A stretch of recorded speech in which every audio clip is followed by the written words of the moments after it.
Me too. Me too. Me too. Me too. Me too. Me too. Me too. Me too. Me too. Me too. Me too. Me too. Me too.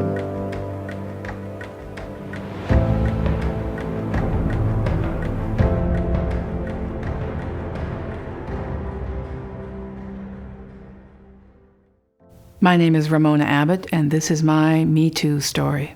When I was 6 years old and in second grade, a little boy terrified me all the way to school. He would follow me, he'd steal my boots, he'd pinch me, he'd shove me, he'd drag me off the swings, and he'd hit me. And that was when I first heard what was to become a very familiar refrain. Oh, that means he likes you. That's what boys do when they like you. Don't try to tell me that's what boys do. That's what boys are taught is okay. And it's not. When I was 12, I watched as a group of young men in my school trapped a girl and held her arms apart. There was a game back then called Whistle or Lose It. The fashion was to have zippers on your shirts, and boys would come up and grab the zipper holder and say, whistle or lose it, and you had to whistle, or they would pull the zipper down as far as it went. And in this particular case, they had her up against a hall wall, two of them holding her arms on either side, while two others rummaged around in her shirt and her bra trying to expose her breasts. And her screaming finally attracted the attention of a male teacher who came and broke it up. Don't try to tell me that that's just boys being boys. It's not. When I was 15 years old, a trusted family neighbor grabbed me when my mother was 8 feet away in another room and kissed me. Don't try to tell me that I asked for it. I didn't. When I was 17, I went to a technical school that had about 2,000 young men and maybe 5 young women. And every day I had to walk a gauntlet of young men cheering on, catcalling, commenting on my breasts and other body parts on a daily basis. There was a bet around the school, I found out, as to the size and color of my nipples, and an ancillary bet on whoever would be the lucky guy to figure it out and report back. Also, when I was 18, I went out for an evening that I thought was a date. The young man, as the custom of the time, picked me up, and we went out for dinner and dancing and drinks and back to his place for aperitif or whatever afterwards. And it turned into a situation where it felt far safer for me to give in than to resist. For a long time, I thought it was my fault.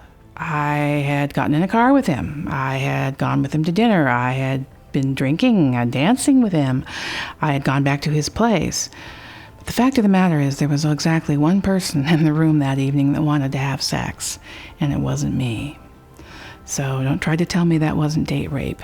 It was. At 17, I was working in an office with 3 other women, and our boss, a man, walked in, and it was Monday morning, so you're doing the pleasantries, and we asked him how his weekend had been, and he said, I have a cold.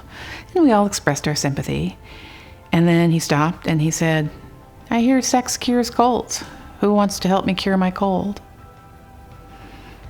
Don't try to tell me he was just joking. It wasn't funny. For the first part of my professional career, I spent almost all of my time in offices that had rigid tool calendars featured in them. And I don't know if they're as popular now, hopefully not.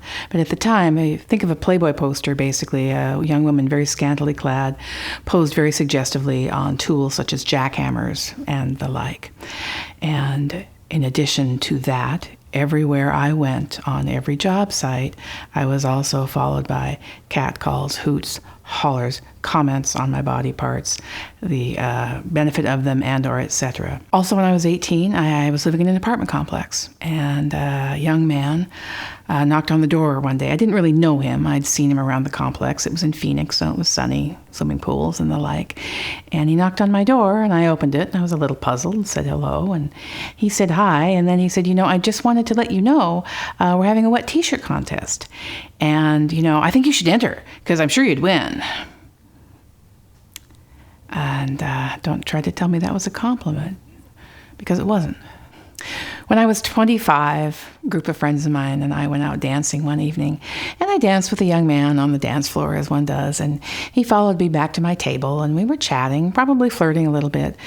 And all of a sudden, out of nowhere, he started groping me under the table, seriously groping me.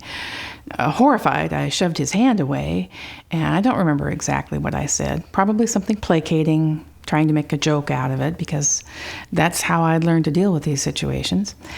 And all of a sudden, when I did that, an ugly mask fell over his face, and he leaned into me and hissed, "Oh, I know your kind.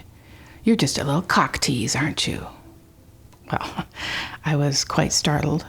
And again, I don't remember precisely how I responded at that point, but I do remember the moment of utter disbelief that another human being would think it was okay to behave that way to a stranger, to anyone they knew. And don't tell me that was acceptable behavior. It wasn't. Another night out, another night with friends, dancing, same sort of situation, same time era, having drinks, chatting with another young man. And we were just talking about this and that and the other, small chat, because we didn't know each other. And he stopped in the middle of this and took a long, slow, appraising look at me from head to toe and back up. And then he looked at me and said, "You know, you have a terrific figure, great rack, great hips. You dress well, and you're very pretty. You know, if you just did something about your hair, you'd be a real knockout." I remember also the moment of utter and complete disbelief that anyone would speak to someone that way in public. Don't tell me that's acceptable behavior between men and women. It's not. One of the moments I remember most in my life was the moment I became invisible. I was in my mid-40s, and I was with friends again, at a restaurant or bar in Seattle. It was very hip happening, hubbub of activity. You could tell a lot of people met there. And I went to the bathroom, and as I came back, I was wending my way through a lot of small tables very closely jam-packed together. And I got like 2/3 of the way across the restaurant when I realized not a single man in here has even glanced at me. And at first it was almost like there was a shock that I was no longer even worthy, is that the word? I don't even know what the word is, of a second glance. And then I had a huge wash of relief come over me, because finally I could pass through life without being harassed everywhere I went. So the only thing that slowed this barrage down was getting older and heavier. Don't tell me that's okay. It's not. My entire life, from the age of 6 on, I have been catcalled, I have been harangued, I have been grabbed, I have been squeezed, I have been denigrated, I have been spoken down to because I'm a woman's in a man's world. I have had bets made on my face, my figure, my body parts, and I have been assaulted. This is not okay. So no one gets to tell me that, oh, it was just boys being boys. Oh, he didn't really mean it. Oh, you're so sensitive. You're just oversensitive. Nobody really did you any physical harm. What's the big fuss about? It's not okay. None of it is okay. Ever.